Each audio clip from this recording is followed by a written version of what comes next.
चलिए इस पर्टिकुलर सवाल की बात करते हैं। For the given position Bob is throne horizontally inward and continue uniform circular motion, find its time period. इसका टाइम पीरियड निकालना है। ये जो आपके सामने सिचुएशन दिख रही है, यहाँ पे इसको इनवर्ड डायरेक्शन में ऐसे वी वेलोसिटी के साथ कोई स्पीड दे के फेंका गया। ठीक है, तो मान लेते हैं कि जो स्पीड इसको दी गई है यहाँ पे, वो स्पीड है v के बराबर। ठीक है, ये v के बराबर है। यहाँ पे जो फोर्सेस लग रहे होंगे ना, वो फोर्सेस जरा सा हम एक बार ही देख लेते हैं। तो फोर्सेस कौन कौन से लग रहे होंगे? ये तो mg एक डाउनवर्ड डायरेक्शन में लगेगा। ठीक है, यहाँ पे टेंशन इस डायरेक्शन में लग रहा होगा। अगर ये थीटा हो गया, फिर आप बोलोगे फिर तो ये वाला एंगल थीटा हो जाएगा। ठीक है, टी के दो कंपोनेंट आएंगे, एक तो इधर आ जाएगा, इधर वाला कंपोनेंट आपका हो जाएगा टी कॉस थीटा। एक कंपोनेंट आएगा जस्ट इस डायरेक्शन में, और ये हो जाएगा टी साइन ऑफ थीटा। ठीक है, इसकी स्पीड अगर v है, तो अगर हम रोटेटिंग फ्रेम में बात करें, तो आप बोलोगे तब तो बॉब पे बाहर की तरफ एक सेंट्रीफ्यूगल फोर्स mv²/r इसकी ज़रूरत पड़ेगी हमें। ठीक है, तो ये सारे फोर्सेस यहाँ पे लग रहे हैं। अब हम आते हैं डायरेक्ट इसके सोल्यूशन पे। ठीक है, आपको निकालना क्या है? आपको टाइम पीरियड निकालना है। टाइम पीरियड के लिए सबसे पहले आपको इसकी स्पीड पता होनी चाहिए। ठीक है, तो फोर्सेस को बैलेंस कर देते हैं। जो टी साइन थीटा है mv²/r के बराबर हो जाएगा।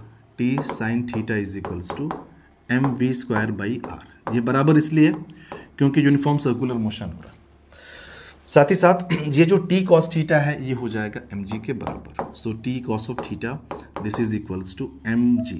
ये इक्वेशन नंबर फर्स्ट मान लिया हमने, इसको इक्वेशन नंबर सेकंड मान लिया। दोनों को डिवाइड कर देंगे। जब डिवाइड करेंगे टी आपका कैंसल आउट हो गया।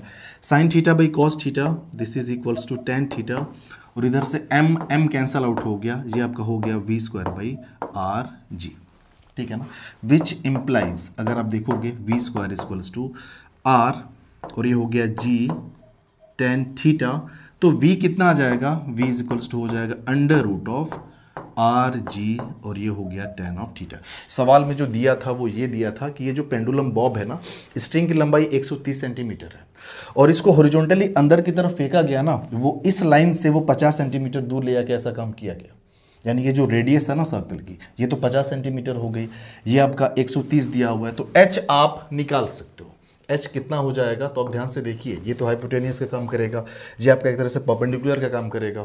तो h आपका ये जो है, ये हो जाएगा हाइपोटेनियस स्क्वायर, यानी 130 स्क्वायर माइनस ये हो गया 50 square.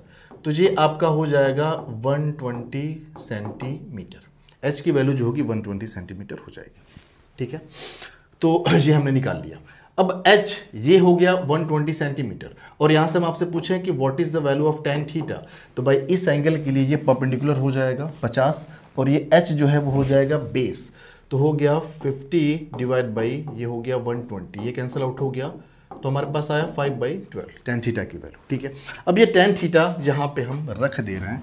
So v is equals to r की वैल्यू आपकी कितनी दी हुई थी? 50 सेंटीमीटर। ठीक है, इसको मीटर में कन्वर्ट कर ले रहे हैं, तो 50 इंटू 10⁻⁻2 ये मीटर हो जाएगा, इंटू जी आपका 10 है, साथ ही साथ tan थीटा जी आपका है 5/12। ठीक है ना, अब इसको देखते हैं, तो ये एक 0 और ये एक 0, इस पूरे को गायब कर देगा, तो 5 5 जा 25/12, तो ये ब्रैकेट के अंदर आ गया 25/12 को आप लिख सकते हो 4 × 3। 25 से 5 स्क्वायर रूट के बाहर आ जाएगा, 4 से आपका 2 आ जाएगा, और यहाँ पे बचेगा √3। सो v की वैल्यू आ गई 5/2 √3 मीटर पर सेकेंड। इतना है। हमें टाइम पीरियड इसका बताना है। Time period t is equals to हो जाएगा भाई, एक चक्कर में ये जो सरकमफरेंस आएगा पेरीमीटर 2πr के बराबर डिस्टेंस कवर करेगा ये, तो ये हो जाएगा 2πr डिवाइडेड बाई स्पीड इसकी हम कैलकुलेट कर चुके हैं v। तो इसमें वैल्यू रखते हैं, 2π के टर्म्स में लाते हैं। r की वैल्यू जो है हमारी वो है 50 सेंटीमीटर, मीटर कर लो, तो 50 इंटू 10⁻, ये हो जाएगा -2 डिवाइडेड बाई v की वैल्यू हमने निकाला 5/2 √3, तो ये 5/2 √3, तो ये 2 √3 ये आपका ऊपर चला गया। ठीक है, ओके।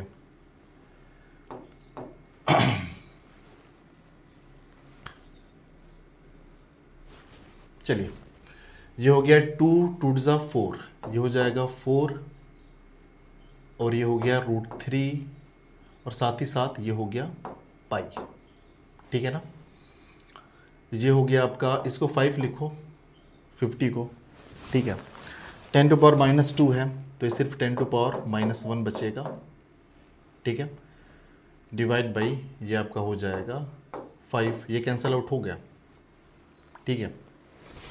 तो 10⁻⁻1 ये एक तरह से आपका 10 से ऊपर नीचे गुणा कर दो, ये 10 से ऊपर नीचे हमने गुणा किया तो ये तो कट गया, ठीक है। 4/10 ये आपका आ गया 4/10 और ये हो गया √3 इंटू पाई। 4/10 आपका हो जाएगा 0.4 और ये हो जाएगा √3 इंटू पाई और ये इसकी यूनिट हो जाएगी second. So this will be the time period of the this circular motion. ये जो भी सर्कुलर मोशन हो रहा है उसका टाइम पीरियड ये हो गया। बाकी कैलकुलेशन ही है इसमें, कैलकुलेशन एक बार ये आप चेक कर लीजिएगा।